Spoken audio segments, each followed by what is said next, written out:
प्यारे हुजूर, मेरा सवाल है कि आपको स्पोर्ट में क्या पसंद है? आपको स्पोर्ट में क्या पसंद है? अब तो स्पोर्ट्स में खेलता नहीं, लेकिन बचपन में क्रिकेट खेलता रहा हूँ, फिर बैडमिंटन भी खेलता रहा हूँ। और आ जाओ तुम लोग मेरे पास, आओ बच्चे, हाँ तुम आओ मेरे पास, आजा आजा आजा, ये लो। बच्चे लड़कों को भी देनी है किताबें कि नहीं? हैं?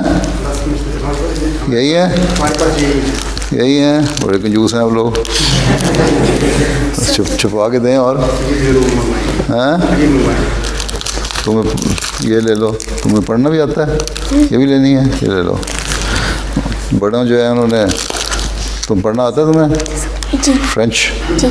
चलो आओ, आजो खड़े हो जाओ, लड़के सामने लाइन वाले।